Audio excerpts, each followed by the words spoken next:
Greetings everyone, my name is Gigi and this is Let's Build, wherein I build a Lego set timed to different media and talk about facts concerning the topic of the build. Today's build is the Lego Push-Along Passenger Steam Train versus Legend of Zelda Spirit Tracks. The footage I am using from this game is for science, educational, and research purposes. My content is transformative and protected under fair use. All footage is time-lapse with commentary. I apologize in advance for mispronouncing names and/or places. Spoilers ahead for Spirit Tracks. You have been warned. Specifications of the Lego set. The 7715 Push-Along Passenger Steam Train is a trains set released in 1985. It contains 449 pieces. The train is a steam locomotive with 2 red, white, and blue passenger coaches. Minifigures include 3 passengers, 2 males and a female, and a male conductor and station worker. There is also a board on the buildable station showing all departure times in sticker form. In 1985, LEGO introduced a third wave of new trains sets, overhauling the starter sets. Of the new starter sets, 7715 is the only push-along train, serving as the most basic entry point into the range. At first glance, 7715 looks very similar to its predecessor 7710, just built with a different color scheme, but the set had been improved in details and general appearance. The steam engine shows the greatest differences to 7710. This one does have doors. It has more modern parts and details, and the construction is much more solid. There is a motor dummy built of basic bricks and train wheels, which can be replaced by either a 4.5 volt or 12 volt motor. The 2 wagons are again identical. It's the stickers that make them first or second class. Improvements over the wagons of 7710 include storage sections for the passengers' suitcases and fake doors with windows in the passenger corridors to the next wagon. The color scheme is the same as was used for 7818, which was dropped from the lineup at the same time this set was released. The track is a complete circle without straight sections, and comes with a small station platform that helps passengers get in and out. It's just like its predecessor, 7710. The train product line. After present LEGO owner Kjeld Kirk Christiansen differentiates the LEGO product range by introducing product lines like Castle and Space for the first time in 1978, a specialized product line for trains is introduced in 1980. With the introduction of the new product line, the color of rails changed from blue to gray. In the first year, 28 new sets are introduced, including a freight train and passenger trains in modern as well as more classic designs. Separate locomotives and wagons are also introduced to encourage children to put together their own unique train sets. The train product line remains in existence from 1980 to 2003, when these trains first became part of the LEGO World City product line, and then, from 2005, the LEGO City product line. A steam locomotive is a locomotive that produces the force to move itself and other vehicles by means of the expansion of steam.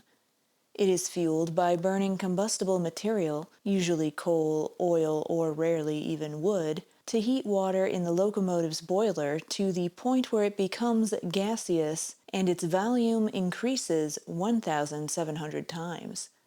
Functionally, it is a self-propelled steam engine on wheels. In most locomotives, the steam is admitted alternately to each end of its cylinders, in which pistons are mechanically connected to the locomotive's main wheels. Fuel and water supplies are usually carried with the locomotive, either on the locomotive itself or in a tender coupled to it. Variations in this general design include electronically powered boilers, turbines in place of pistons, and using steam generated externally. Steam locomotives were first developed in the United Kingdom during the early 19th century and used for railway transport until the middle of the 20th century. Richard Trevithick built the first steam locomotive known to have hauled a load over a distance at Pen y Darren in 1804, although he produced an earlier locomotive for trial at Coalbrookdale in 1802. Salamanca, built in 1812 by Matthew Murray for the Middleton Railway, was the first commercially successful steam locomotive. Locomotion Number 1, built by George Stephenson and his son Robert's company Robert Stephenson and Company, was the first steam locomotive to haul passengers on a public railway, the Stockton and Darrington Railway, in 1825. Rapid development ensued. In 1830, George Stephenson opened the first public intercity railway, the Liverpool and Manchester Railway, after the success of Rocket at the 1829 Rainhill trials, and proved that steam locomotives could perform such duties. Robert Stephenson and Company was the preeminent builder of steam locomotives in the first decades of steam for railways in the United Kingdom, the United States, and much of Europe. Toward the end of the steam era, a long-standing British emphasis on speed culminated in a record, still unbroken, of 126 miles per hour, 203 kilometers per hour, by LNER Class A4 4468 Mallard. However, there are long-standing claims that the Pennsylvania Railroad Class S1 achieved speeds upwards of 150 miles per hour, though this was never officially proven. In the United States, larger loading gauges allowed the development of very large, heavy locomotives such as the Union Pacific Big Boy, which weighs 540 long tons and has a tractive effort of 135,375 pounds force. Beginning in the early 1900s, steam locomotives were generally superseded by electric and diesel locomotives, with railways fully converting to electric and diesel power beginning in the late 1930s. The majority of steam locomotives were retired from regular service by 1980s, although several continue to run on tourist and heritage lines. History: Britain. The earliest railways employed horses to draw carts along the rail tracks. In 1784, William Murdoch, a Scottish inventor, built a small-scale prototype of a steam road locomotive in Birmingham. A full-scale rail steam locomotive was proposed by William Reynolds around 1787. An early working model of a steam rail locomotive was designed and constructed by steamboat pioneer John Fitch in the U.S. during 1794. Some sources claim Fitch's model was operable already by the 1780s, and that he demonstrated his locomotive to George Washington. His steam locomotive used interior bladed wheels guided by rails or tracks. The model still exists at the Ohio Historical Society Museum in Columbus, Ohio.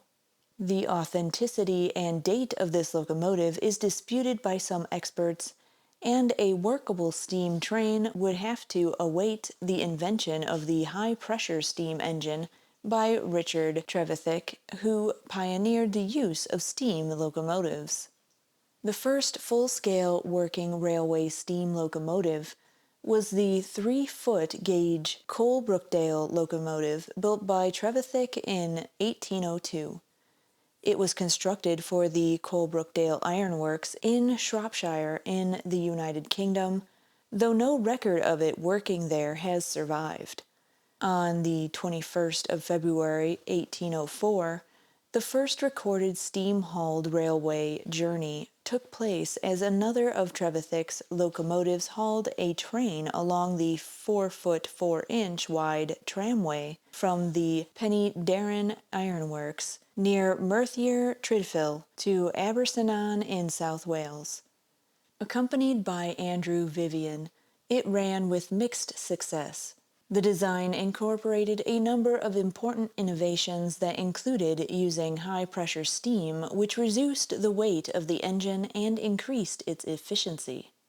Trevithick visited the Newcastle area in 1804 and had a ready audience of coal mine owners and engineers. The visit was so successful that the coal mine railways in northeast England became the leading center for experimentation and development of steam locomotive. Trevithick continued his own steam propulsion experiments through another trio of locomotives, including the Catch Me Who Can in 1808, first in the world to haul fare-paying passengers. In 1812, Matthew Murray's successful twin-cylinder rack locomotive, Salamanca, first ran on the edge-railed rack and pinion Middleton Railway. Another well-known early locomotive was Puffing Billy, built in 1813 through 1814 by engineer William Headley. It was intended to work on the Wylam Colliery near Newcastle upon Tyne. This locomotive is the oldest preserved and is still on static display at the Science Museum, London. United States. Before the arrival of British imports, some domestic steam locomotive prototypes were built and tested in the United States, including John Fitch's miniature prototype. A prominent full-sized example was Colonel John Stevens' steam wagon, which was demonstrated on a loop of track in Hoboken, New Jersey in 1825. Many of the earliest locomotives for commercial use on American railroads were imported from Great Britain, including the Stourbridge Lion and the John Bull. However, a domestic locomotive manufacturing industry was soon established.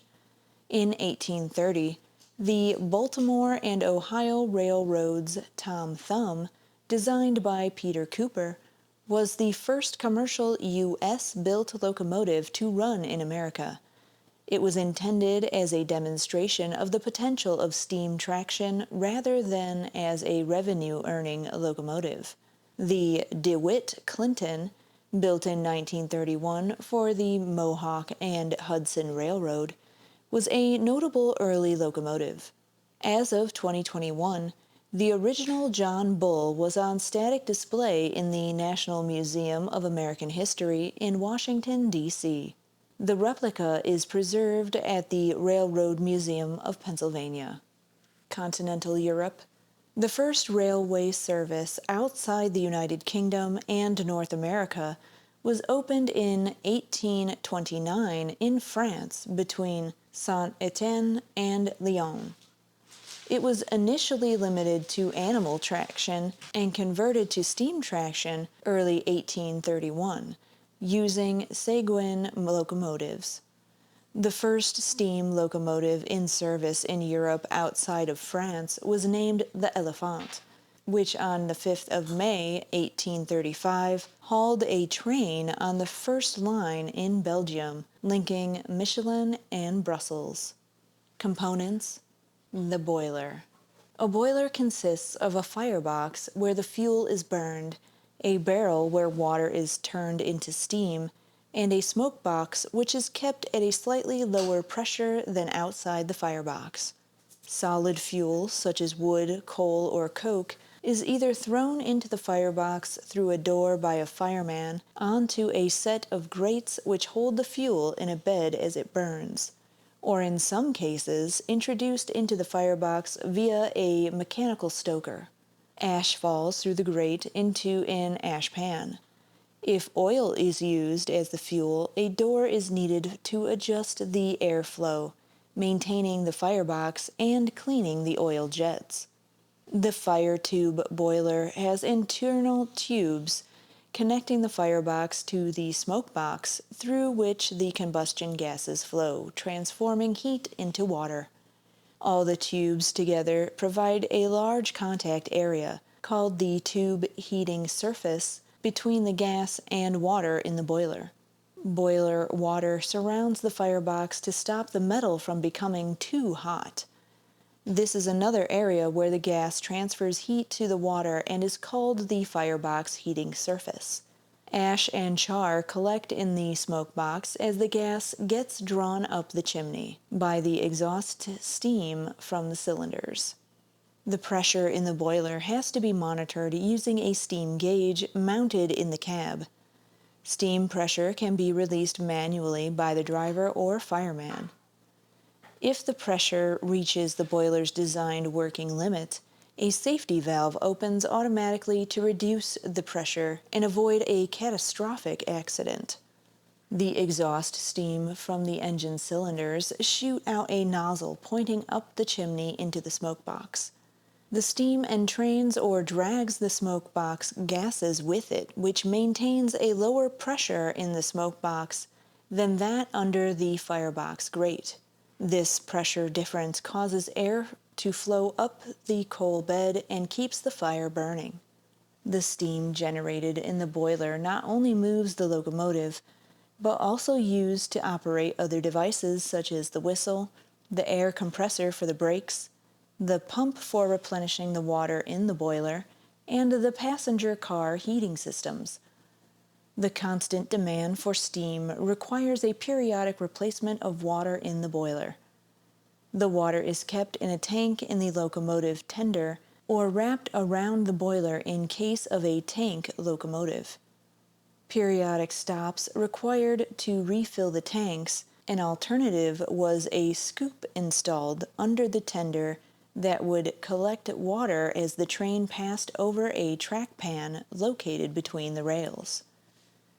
While the locomotive is producing steam, the amount of water in the boiler is constantly monitored by looking at the water level in the transparent tube or sight glass. Efficient and safe operation of the boiler requires keeping the level in between the lines marked on the sight glass. If the water level is too high, steam production falls, efficiency is lost, and the water is carried out with the steam into the cylinders, possibly causing mechanical damage. More seriously, if the water level gets too low, the crown sheet, the top sheet, of the firebox becomes exposed. Without water on top of the sheet to transfer away the heat of combustion, it softens and fails, letting high-pressure steam into the firebox and the cab. The development of the fusible plug, a temperature-sensitive device, ensured a controlled venting of steam into the firebox to warn the fireman to add water. Scale builds up in the boiler and prevents adequate heat transfer, and corrosion eventually degrades the boiler materials to the point where it needs to be rebuilt or replaced. Startup on a large engine may take hours of preliminary heating of the boiler water before sufficient steam is available. Although the boiler is typically placed horizontally, for locomotives designed to work in locations with steep slopes, it may be more appropriate to consider a vertical boiler or one mounted in such that the boiler remains horizontal but the wheels are inclined to suit the slope of the rails. Steam circuit. The steam generated in the boiler fills the space above the water in the partially filled boiler. Its maximum working pressure is limited by the spring-loaded safety valves. It is then collected in either a perforated tube fitted above the water level or by a dome that often houses the regulator valve, or throttle, the purpose of which is to control the amount of steam leaving the boiler. The steam then either travels directly along and down a steam pipe to the engine unit, or may first pass into a wet header of a superheater, the role of the latter being to improve thermal efficiency and eliminate water droplets suspended in the saturated steam, the state in which it leaves the boiler. On leaving the superheater, the steam exits the dry header of the superheater and passes down a steam pipe, entering the steam chests adjacent to the cylinders of a reciprocating engine. Inside each steam chest is a sliding valve that distributes the steam via ports that connect the steam chest to the ends of the cylinder space. The role of the valves is twofold: admission of each fresh dose of steam and exhaust of the used steam once it has done its work. The cylinders are double acting, with steam admitted to each side of the piston in turn. In a two-cylinder locomotive, one cylinder is located on each side of the vehicle. The cranks are set to 90 degrees out of phase. During a full rotation of the driving wheel, steam provides 4 power strokes. Each cylinder receives 2 injections of steam per revolution. The first stroke is to the front of the piston, and the second stroke to the rear of the piston, hence 2 working strokes. Consequently, 2 deliveries of steam onto each piston face in the 2 cylinders generates a full revolution of the driving wheel. Each piston is attached to the driving axle on each side by connecting rod, and the driving wheels are connected together by coupling rods to transmit power from the main driver to the other wheels. Note that at 2 dead centers, when the connecting rod is on the same axis as the crank pin on the driving wheel, the connecting rod applies no torque to the wheel. The 90-degree phase difference ensures this doesn't happen to both at the same time. Each piston transmits power through a crosshead, connecting rod, and crank pin in the driving wheel, or to a crank on the driving axle. The movement of the valves in the steam chest is controlled through a set of rods and linkages called valve gear, actuated from the driving axle or from the crank pin. The valve gear includes devices that allow reversing the engine, adjusting valve travel, and the timing of the admission and exhaust events. The cutoff point determines the moment when the valve blocks a steam port, cutting off admission steam and thus determining the proportion of the stroke during which steam is admitted into the cylinder. The remainder of the stroke is driven by the expansive force of the steam. Careful use of cutoff provides economical use of steam and in turn reduces fuel and water consumption.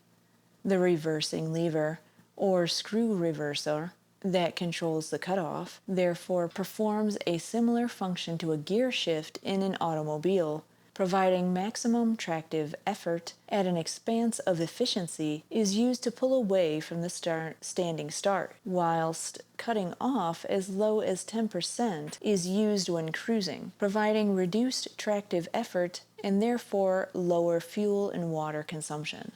Exhaust steam is directed upwards and out of the locomotive through the chimney by way of a nozzle called a blast pipe, creating the familiar choughing sound of the steam locomotive. The blast pipe is placed at a strategic point inside the smoke box that is at the same time traversed by the combustible gases drawn through the boiler and grate by the action of the steam blast. The combining of 2 streams, steam and exhaust gases, is crucial to the efficiency of any steam locomotive, and the internal profiles of the chimney require careful design and adjustment. This has been the object of intensive studies by a number of engineers. The fact that the draught depends on the exhaust pressure means that power delivery and power generation are automatically self-adjusting. Among other things, a balance has to be struck between obtaining sufficient draught for combustion whilst giving the exhaust gases and particles sufficient time to be consumed. In the past, a strong draught could lift the fire off the grate, or cause the ejection of unburnt particles of fuel, dirt, and pollution, for which steam locomotives had an unenviable reputation. Moreover, the pumping action of the exhaust has the counter effect of exerting back pressure on the side of the piston receiving steam, thus slightly reducing cylinder power. Designing the exhaust ejector became a specific science, with engineers such as Chaplin, Giesel, and Porta making large improvements on thermal efficiency and a significant reduction in maintenance time and pollution. A similar system was used by some early gasoline kerosene tractor manufacturers. The exhaust gas volume was vented through a cooling tower, allowing the steam exhaust to draw more air past the radiator. The running gear. Running gear includes the brake gear, wheel sets, axle boxes, springing, and motion that includes connecting rods and valve gear. The transmission of the power from the pistons to the rails, and the behavior of the locomotive as a vehicle, being able to negotiate curves, points, and irregularities in the track, is the paramount of importance. Because reciprocating power has to be directly applied to the rail from 0 RPMs upward, this creates the problem of adhesion of the driving wheels to the smooth rail surface. Adhesive weight is the portion of the locomotive's weight bearing on the driving wheels. This is made more effective if a pair of driving wheels is able to make the most of the axle load, i.e., its individual share of adhesive weight. Equalizing beams connecting the ends of leaf springs have been deemed a complication in Britain. However, locomotives fitted with the beams have usually been less prone to loss of traction due to wheel slip.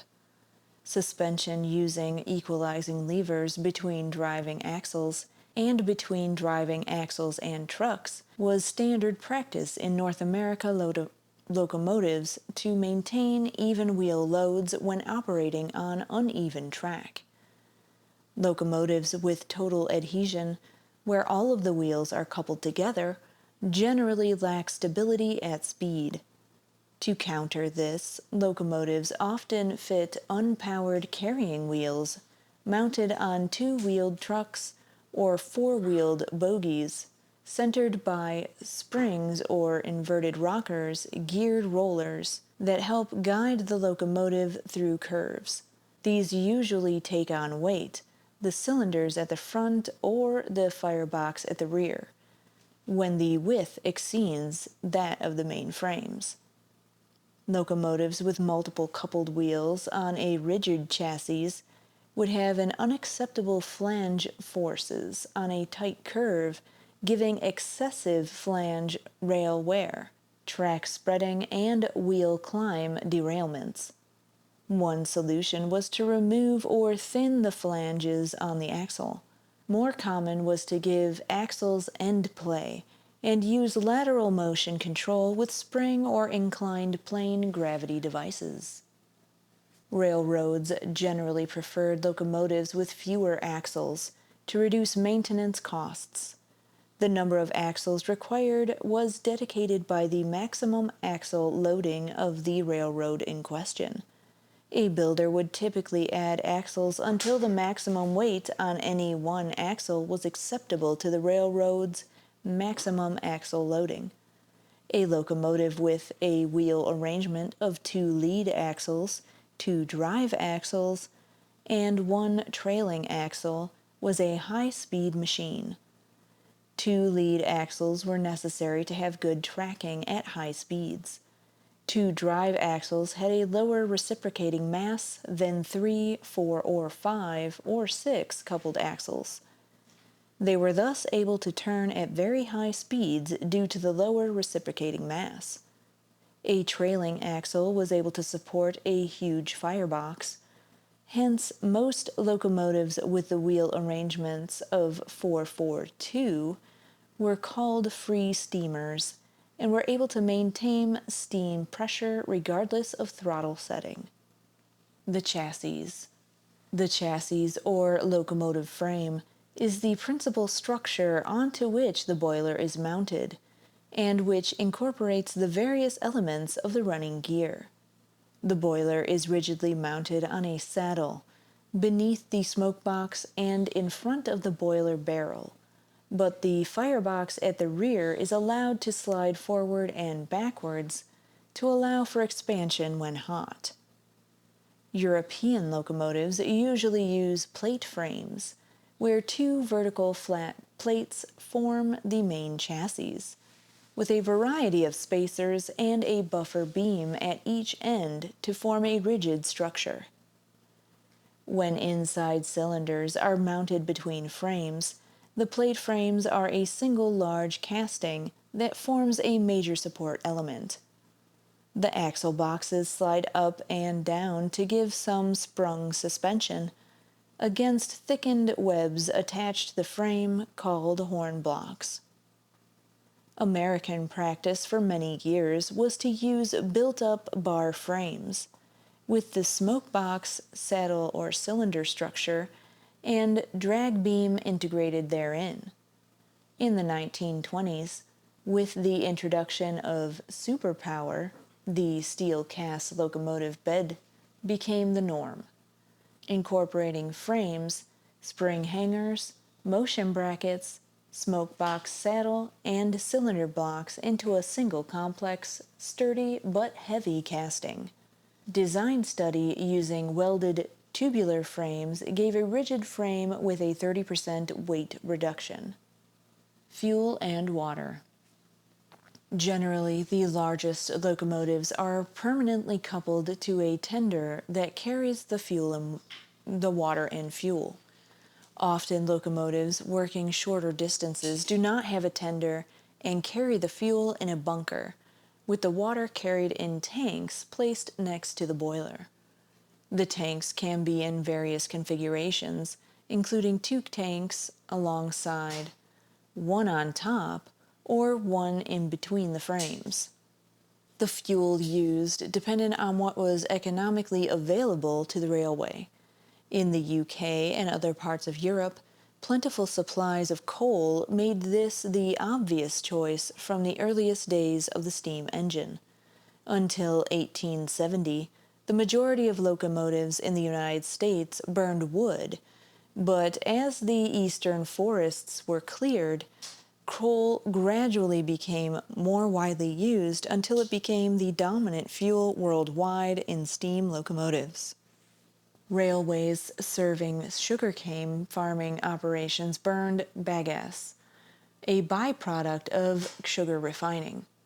In the U.S., the ready availability and low price of oil made it a popular steam locomotive fuel after 1900 for the southwestern railroads, particularly in the Southern Pacific. In the Australian state of Victoria, many steam locomotives were converted to heavy oil firing after World War II. German, Russian, Australian, and British railways experimented with using coal dust to fire locomotives. During World War II, a number of Swiss steam shunting locomotives were modified to use electrically heated boilers, consuming around 480 kilowatts of power collected from an overhead line with a pantograph. These locomotives were significantly less efficient than electric ones. They were used because Switzerland was suffering a coal shortage because of the war, but had access to plentiful hydroelectricity.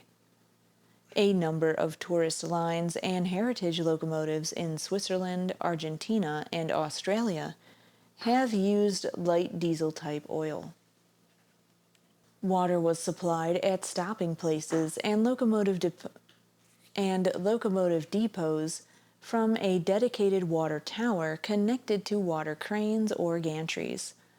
In the UK, the US, and France, Water troughs were, were provided on some main lines to allow locomotives to replenish their water supply without stopping from rainwater or snowmelt that filled the trough due to the inclement weather. This was achieved by using a deployable water scoop fitted under the tender or the rear water tank in case of a large tank engine. No, in the case of a large tank engine, the fireman remotely lowered the scoop into the trough. The speed of the engine forced the water up into the tank, and the scoop was raised again once it was full. Water is essential for the operation of a steam locomotive. As Zwengel argued, it has the highest specific heat of any common substance. That is, a more thermal energy is stored by heating water to a given temperature than would be stored by heating an equal mass of steel or copper to the same temperature. In addition, the property of vaporizing stores additional energy without increasing the temperature.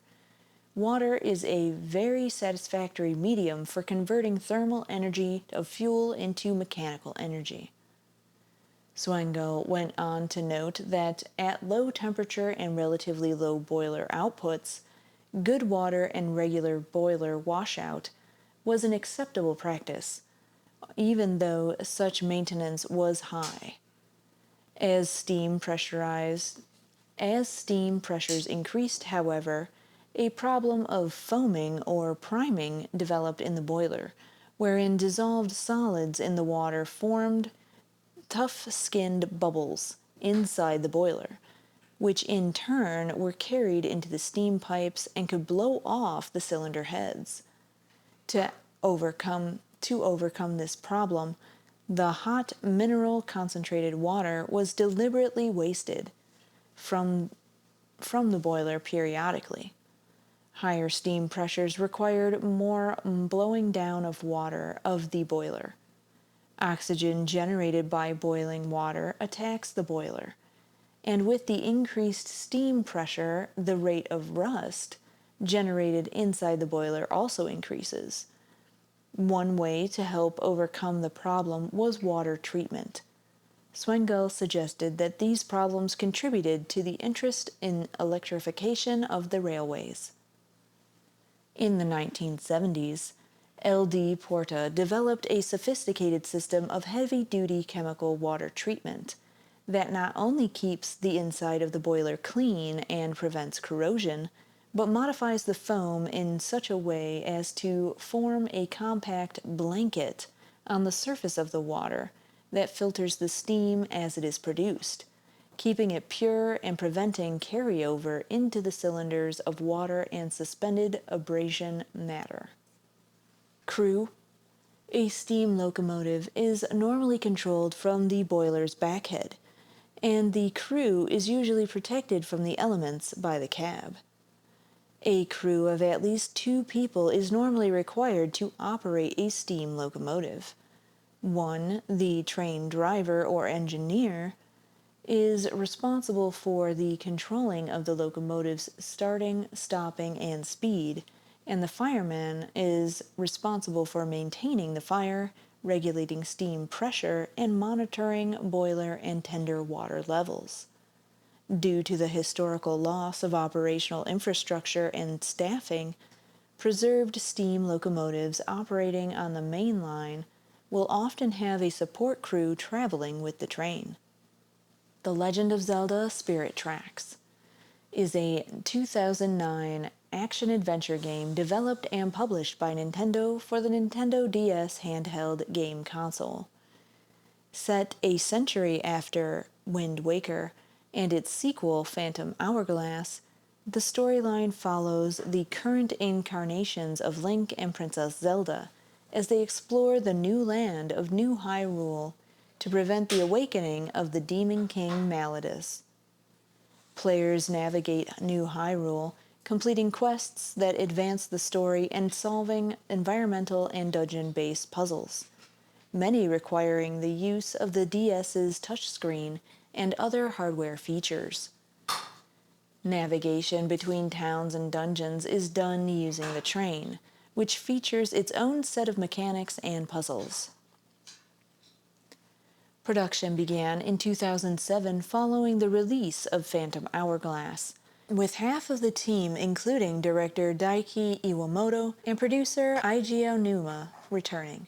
Aonuma got the concept from a children's book and incorporated some of its elements into the game.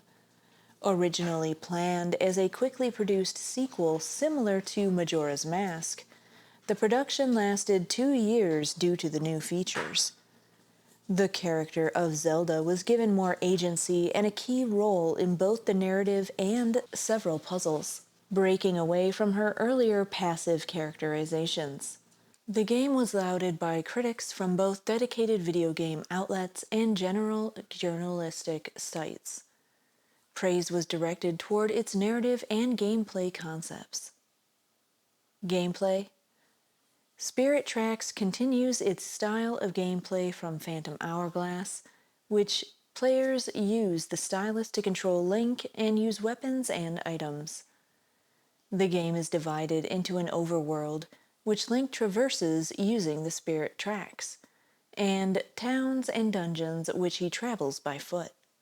The player alternates between exploring the overworld and exploring the towns and dungeons in order to complete the game's main story, but may opt to complete side quests for further rewards. In the overworld and dungeons, the player is able to make notes on their current map as an aid in puzzle solving and continuing the story. In the overworld, Link is able to direct his train across land with the ability to control speed and forward or reverse direction, to turn at track intersections, and to blow the train's whistle to scare animals off the tracks. The player is automatically set a route for the train by drawing on the map, though not all locations are immediately available. Later, Link is given a cannon that he can use to defend the train from attacks. Link also gains a cargo car, which he can use to move goods between towns. Some missions require Link to transport a passenger along the rails and require the player to keep the passenger happy. As the game progresses, the player opens more of the map. In towns and dungeons, the player controls Link using the stylus, directing the character where to go.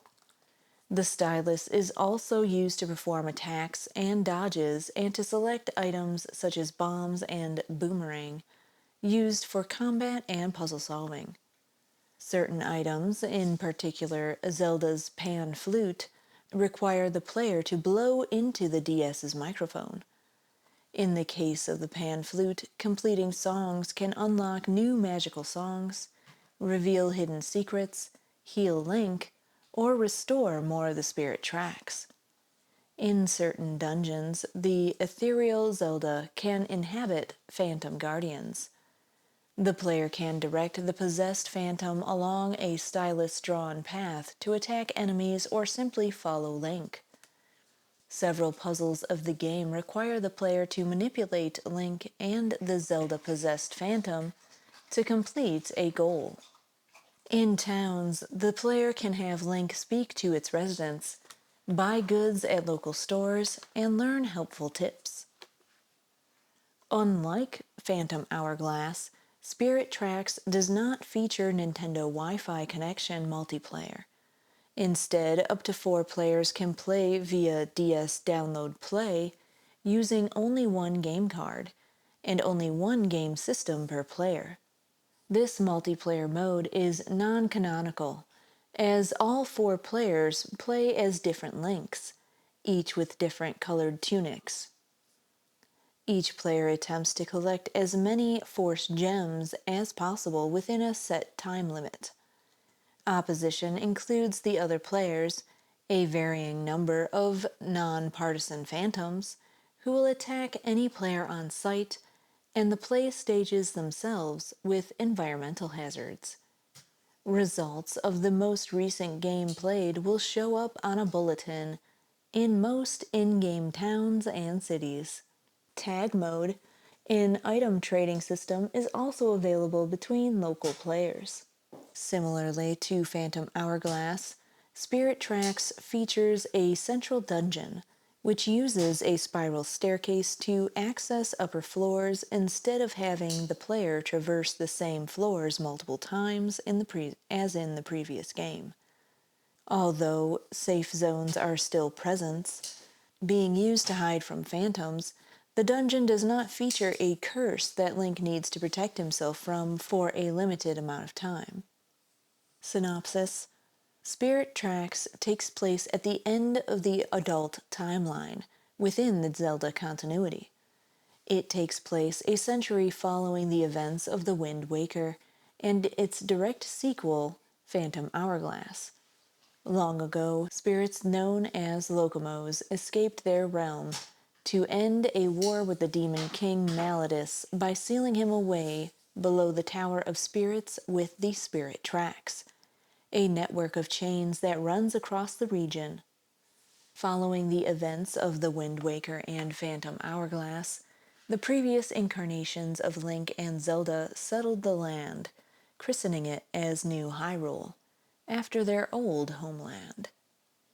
The inhabitants of New Hyrule develop steam trains that can travel on the Spirit Tracks.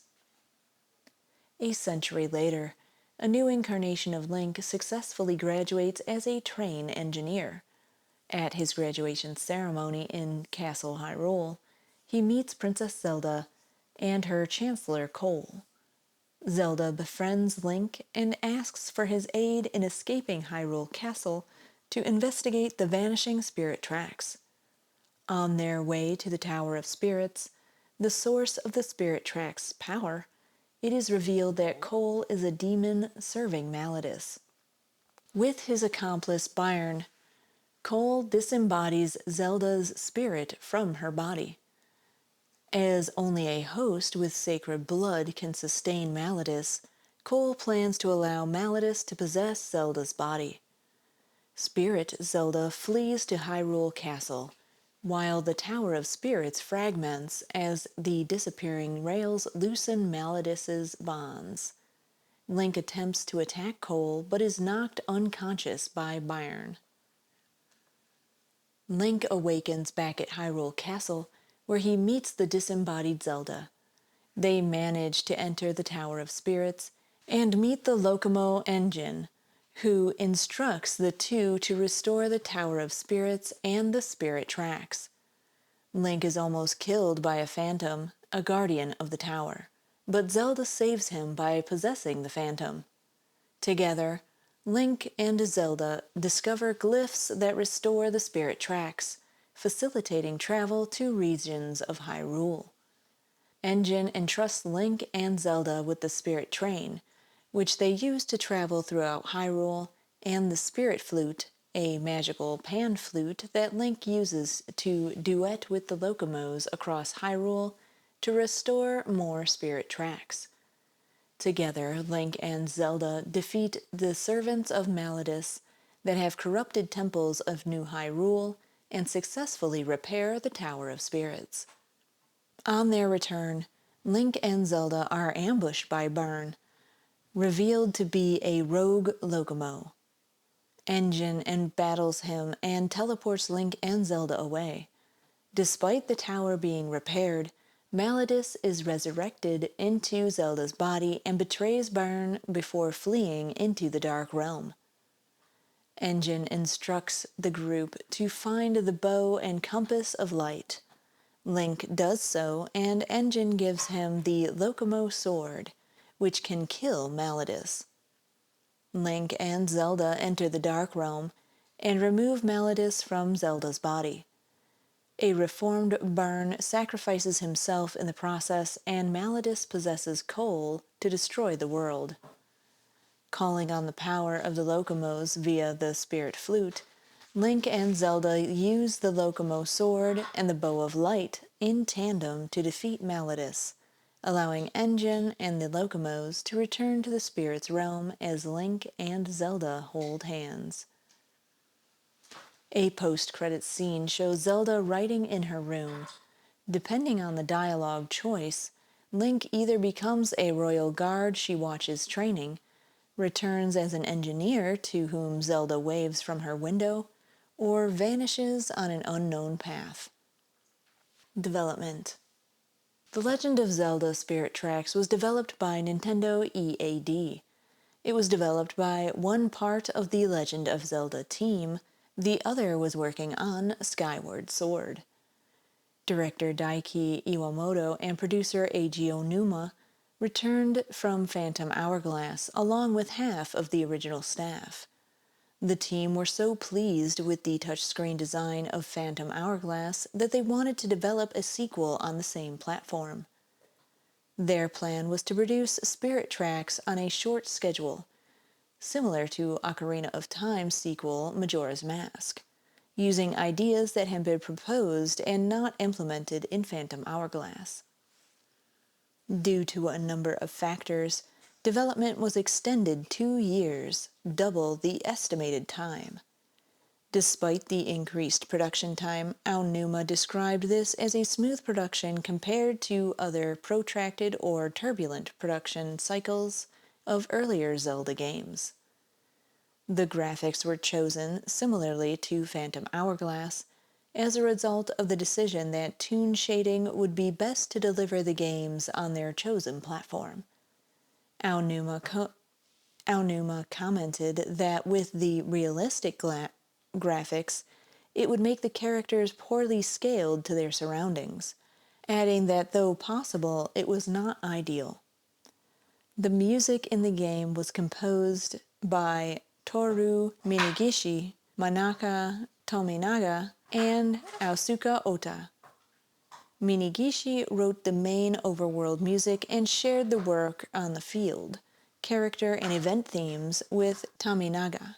Series sound composer Koji Kondo contributed the ending theme, while Ota was responsible for some of the music in the multiplayer mode.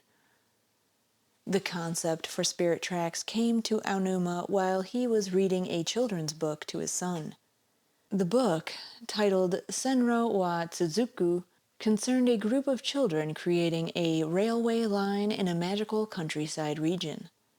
Iwamoto felt that Spirit Tracks should not be too like other Zelda titles, citing an argument that occurred when the train was not a good fit for the series, splitting the staff between those who thought the train should be changed and those who successfully fought to keep the train. Aonuma felt that the team had created new ways of playing, while retaining several elements from the series. Aonuma commented that because the puzzles were designed by a designer who was formerly a programmer, they felt different to him.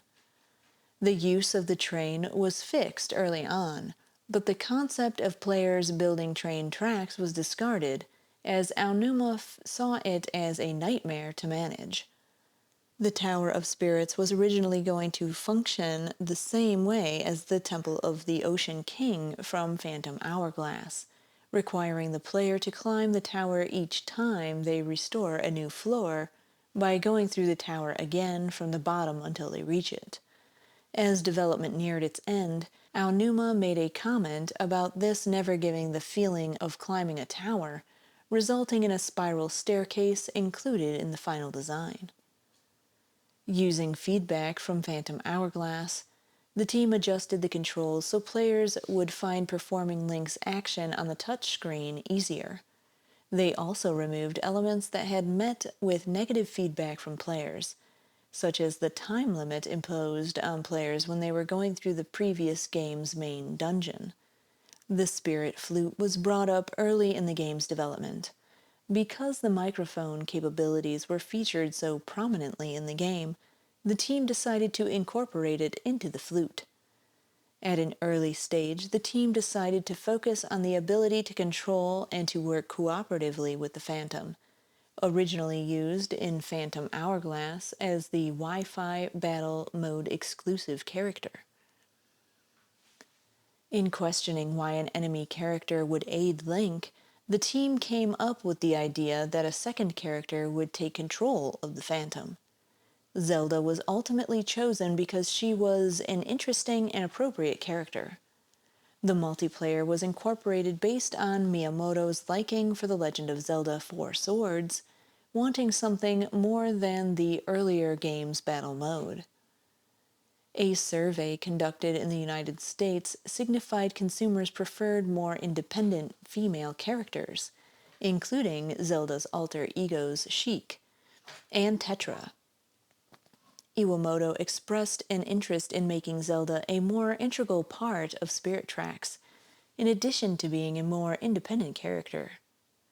As a result, Zelda actively adventures alongside Link in spirit form, in sharp contrast to the damsel in distress role she fulfills in some earlier installments in the series. There were also a conscious effort to contradict the princess aspect of Zelda's character to defy the player's expectations.